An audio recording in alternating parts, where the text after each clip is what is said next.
Hello friends, বনাঞ্চল বাংলা চ্যানেলে আমি আপনাদের স্বাগত জানাচ্ছি নতুন একটা কবিতা নিয়ে, যার নাম ভাগবত কথা।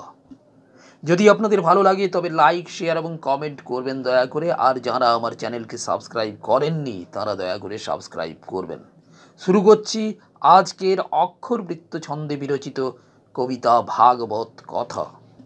লোকারণ্য গ্রাম প্রান্তে মধুমাখা ভাগবত কথা, শব্দহীন শ্রোতৃবৃন্দ শুনে শুধু প্রবক্তারে সেথা।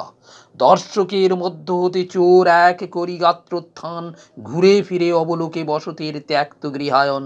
ঘর শূন্য করি সবে গেছে সেথা জিনিতে মরণে, গৃহ ছাড়া বাংলাদেশি হিন্দু যথা রক্ষিতে জীবনে।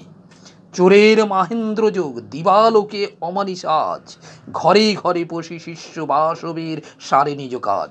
আহরি অঢেল ধন যেই দানে অর্ধাঙ্গিনী করে, আঙিনায় অবতরী দেবদূত কহে উচ্চ স্বরে, রে দুর্মতি অপহৃত পরধন রেখে দে হেথায়। ভয়ে চোর সংগ্রহিত সোনাদানা সমর্পিতে যায়, শঙ্কা হয় চকিতে হেরিল যবে দেবদূত ছায়া।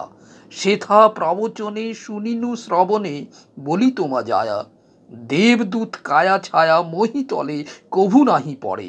এসেছে চোরের বাপ মাল সব নিয়ে যেতে কেড়ে, দুহাতিয়া লাঠি তুলে দূত পানে দ্রুত যায় তেড়ে।